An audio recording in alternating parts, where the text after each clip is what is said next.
Alright, what's up guys? Today I'm going to give you my review on Grid Autosport.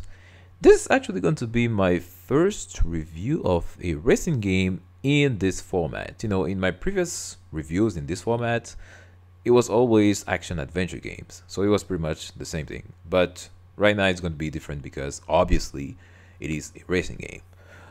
So with Autosport, I was not really excited about it, but I was definitely going to buy it because I was looking for somewhat a realistic racing game. Last year we didn't had that with Grid 2, and this year with Grid Autosport I got what I was looking for. So I'm telling you everything today in this review. So yeah, let's start with the single player and let's talk about the content. Like every racing games nowadays, Grid Autosport has the basics in the single player. You have the career mode and you have the custom races. Now, in the game you have 5 different categories that you can choose from. You have the touring, endurance, open wheel, tuner, and finally street cars. And of course, in each discipline you have different classes of cars that you can choose from. Talking about cars, if I'm not mistaken, there are in total 85 or 86 cars. 86 cars if you count the Demolition Derby, which is also available in the single player if you play with split screen or in custom cup, custom race. That's 86 or 85 cars if I'm not mistaken in total. Now I think for me they could have done better on that because most of the time in those 5 disciplines and in those specific classes you don't have a lot of choices. I think the max that I've saw in the game are 5 cars max that you can choose from in those classes. In some classes you don't have 5 cars, you only have 1, some you only have 2, and some you only have 3. It's not a lot. I don't really like it. Like for example, if I'm in a multiplayer session, in multiplayer race, I don't want to see people with the same car that I chose. It's not diverse and it's not really interesting. So I think they could have done a little bit more on that. 85 cars is not a lot. For the different locations and the tracks, it's a little bit better. In total you have 21 locations and I would say about 40 tracks or more. I didn't count exactly the number of tracks, but I counted the locations. I know in locations you have 21, but in tracks I'm not sure. I think it's about 40 because in most locations you have 1 track and then you have different versions of the track without counting the reverse side. Without counting that, you have, I would say, 40 something track.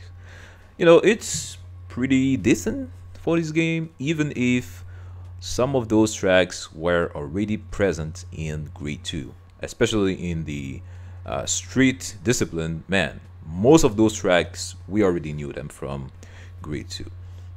So overall for the tracks, I would say is pretty decent, but for the cars they could have done a little bit better.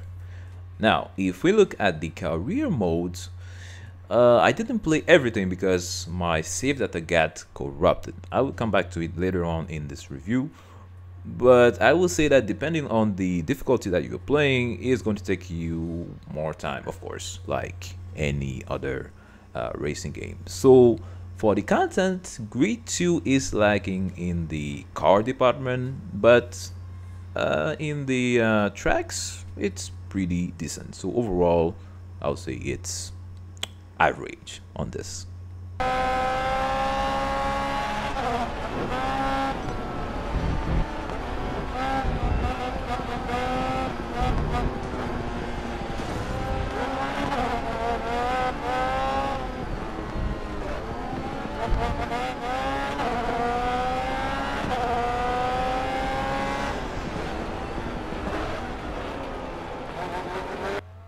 Grid Autosport for me was I will say 90% simulation and only 10% arcade. The 10% arcade only applies to the street discipline, because I didn't feel like in that discipline all the cars were behaving like real cars, you know, in real world. Again, I'm not a pro, but just by watching races on TV and then playing the game, you can see if something is accurate or, you know, or not. And in this case, in all the other four disciplines, which are touring, endurance, open wheels, and tuners, in all of those, the physics was pretty damn good. You could feel that just by playing the game. You know, the handling, the collisions, you know, how the car was reacting in different surfaces. It's, you know, it's pretty accurate, and yeah, it's really fun to play. Now they also implemented real world rules.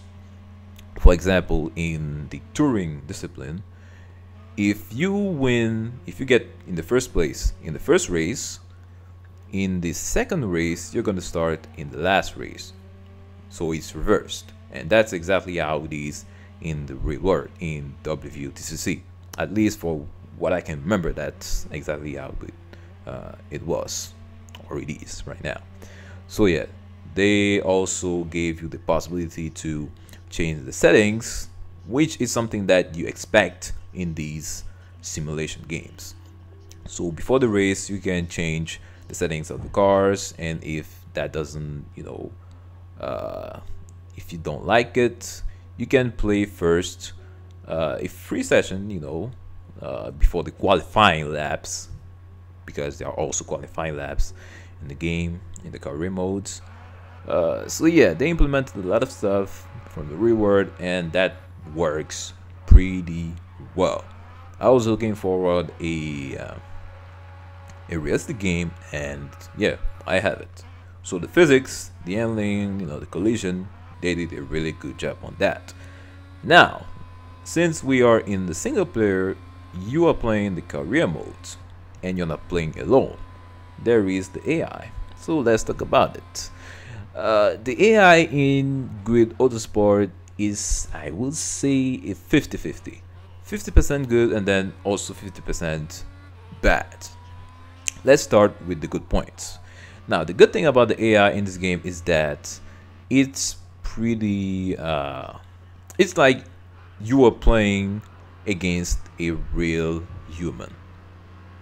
We are still on the good side, right? Now, I played this game mostly in the very hard difficulty. And trust me, if you leave a door open in a corner, the AI is gonna try to overtake. The AI doesn't mess up at all, and you can really see that. So that's something that I liked about the AI. But the other 50% is not good. Why? Because the AI feels exactly like a random bad online player.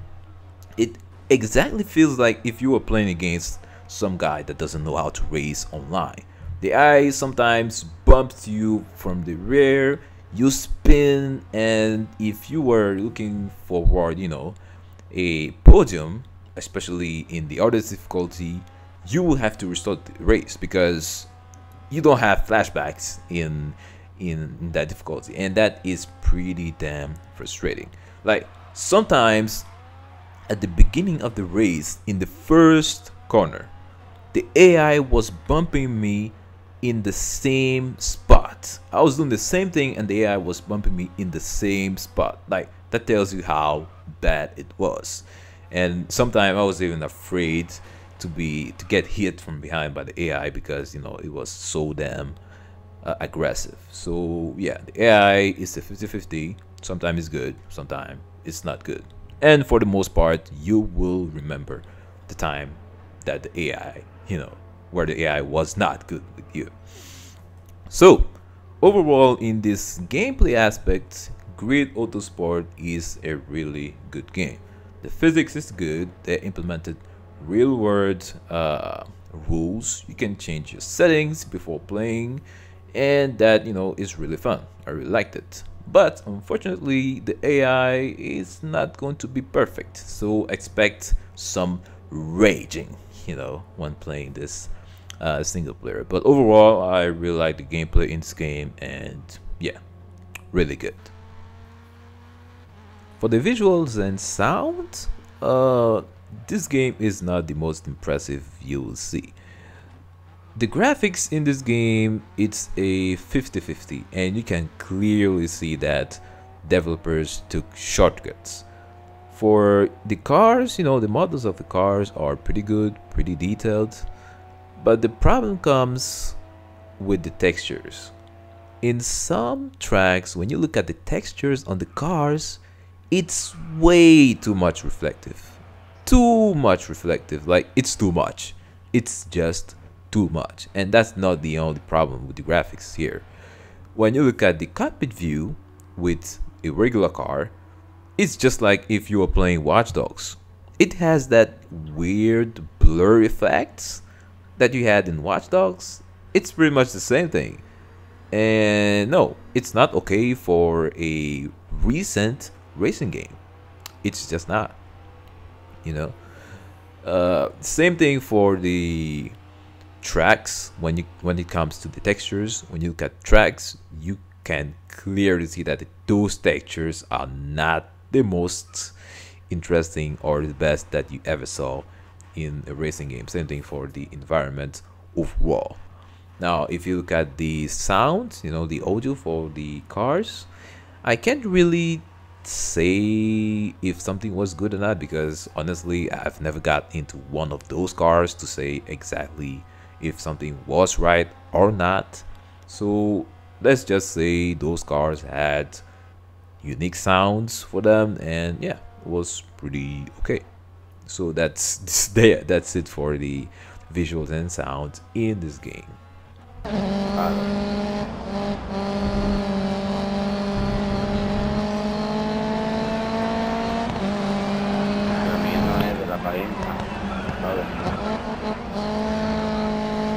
Fucking dirty bastards. What, you think you're going to come up on the inside me into the corner? What the fuck, I'm taking a fucking advantage. He's going faster than me. What? I might be going faster. I didn't fucking bump you on. You fucking hit me. It was that other fucking cunt that's behind you that's fucking bumping away. Fuck's sake. Alright. No, see you in the next race. Fucking good luck. So I'm fucking see. Fucking. The multiplayer. In a racing game, the multiplayer is very, very important, because when you are done practicing offline against the AI or by yourself in other tracks, you want to play against real people. At least I do. So the multiplayer is very important. And in this game, there is a lot to say, really a lot. Now, the first thing is the system that they put to buy a car. In Green Autosport Online, in order for you to buy a car, you need to buy a spot. At the beginning, you have some free spots, but when you use them, in order for you to buy a new spot, well, a new car, you need to buy a new spot. And each new spot is 50k. At least up to a certain point, because if I remember correctly, up to level 70, when you get to level 70, it's not 50k anymore, but it's 100k just to buy a new spot. Now, when you buy that new spot, you buy obviously a new car. When you buy a new car, in order for you to unlock, some stuff to upgrade the car, and unlock those settings, because you need to unlock the settings before using them before the race. In order for you to do that, you need to level up that car, because yes, in this game you level up your car.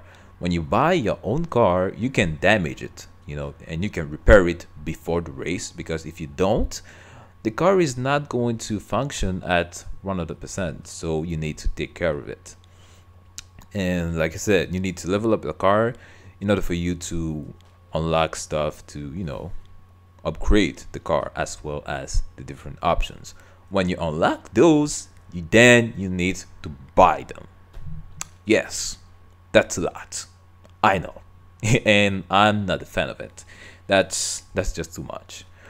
Now, the second thing comes when you look at the playlist. Now, I'm talking about the playlist, the standard playlist. I'm not talking about when you create your own lobby, all right? I'm talking about the standard playlist. In those standard playlists, they implemented a system to place, well, the placing system is the opposite of what we're used to in racing games. Usually, well, at least for the games that I played online, people that are that has the highest level start at the bottom of the grid in the last position, and people that has the smallest level start in the front. In this game, it's the opposite. When you get in the lobby, again, this only applies to the standard playlist.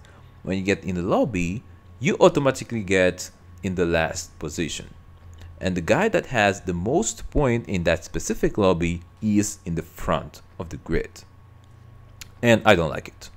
I already explained it in detail in one of my online videos if you want to watch it, but yeah, I don't like it. I'm not a fan. The third thing is when comes the time to vote for the new tracks. Again, I'm still in those standard playlists. In almost all of them, you always play the same tracks. For example, in any of those playlists, standard playlist, I've never played in the Okutama tracks. Never, ever. There are some tracks that you will never see when playing on the standard playlist, which is not good, you know. Same thing comes from for the different classes that you choose, which are pretty much the same, and you can actually guess which class is going to be next in those disciplines. So yeah, that makes the fix that is not really random. Now, the fourth thing comes when you actually play online, the races. You don't have in this game specific modes. You only have disciplines. That means they mixed everything up in the same box. Let me explain it. When you're racing, you have by default flashbacks, and by default the damages are in full. That means somebody can damage your suspension or a direction, you know, and it can stay like that for the rest of the race. And you also have by default flashbacks. You know, everything is mixed up. You don't have hardcore modes like in any other racing game online. You don't have that. And yeah, that system for me is not really the best. I would have loved to see those specific modes and to see, you know, people that actually play those modes, because let's say if they had hardcore mode, trust me, not everybody will play it, only good players, and that's what I was going to play like I do in almost all my racing games. So yeah, that's also the point that I don't like. But still, even with those, I would say, negative points, the gameplay outsell or, you know, shines behind, well, in front of all of this, because the gameplay, like I said, the gameplay is really important in the racing game, and in this case the gameplay is good and you enjoy it when you're playing against a good player, of course. Even if, like I said, around the gameplay with all these settings, with all these rules that are not perfect and that I don't necessarily like, the multiplayer is still enjoyable, even if there are some technical difficulties. Sometimes when you start a race, you don't have the sounds, or at least all the sounds of the cars.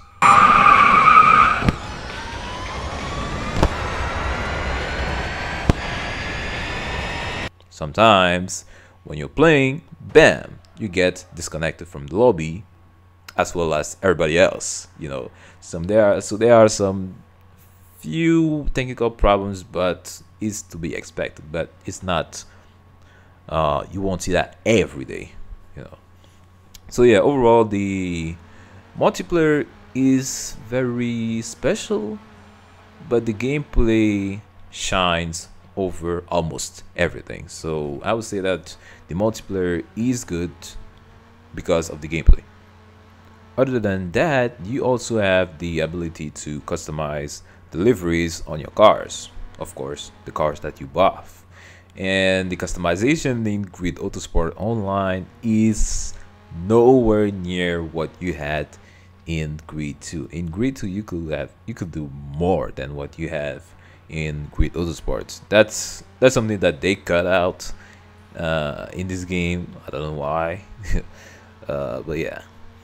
Now, if we look at the custom session, the session that you can create your own lobbies, you have another mode, which is the Destruction Derby. That's the party mode in this game. You know, it's fun to play sometimes with randoms or with friends, but yeah, that's also a plus. Now, despite all these negative points that I don't really like about the multiplayer, what makes it really good is the gameplay.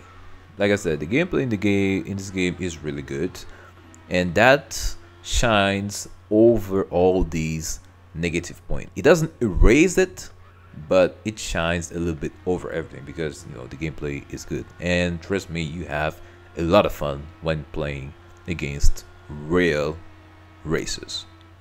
So I will say that overall this multiplayer doesn't necessarily has the most interesting options, and they didn't make the right decisions with the rules and how everything works, but the gameplay the gameplay shines a little bit over everything. So I will say it's good. It's still good. It's still fun to play this game online. I will conclude by saying that Grid Autosports is a good game with good physics, handling of the car. The graphics could have been better, you know, and the decision that Codemaster made on the multiplayer also are, yeah, not everybody will like it, but overall the game is good. I was looking for a realistic game, and yeah, I had it. And that's why, people, I'm giving this Grid Autosports a score of 17/20. At least that was the initial score I was going to give this game. But there is one more problem in this, which is the save data corruption. I did a video about this, and yeah, my save data got corrupted, and this was the second time in one of the Codemaster games. The first time was in Grid 2. They fixed it a long time after, and right now it is on Grid Autosport, and I'm not going back and replaying everything just because of that. So because of that problem of data corrupted, I removed 0.5 points out of this score, which makes it a final score of 16.5/20. I was thinking about removing 1 point, but yeah, the gameplay, no, you need to give credit to this game because yeah, I like it. So yeah, 16.5/20. That's gonna be it for this review. Hope you guys like it. Let me know what you think about the game, and yeah, I'll see you guys in my next video. God bless you. Thanks for watching. Bye bye.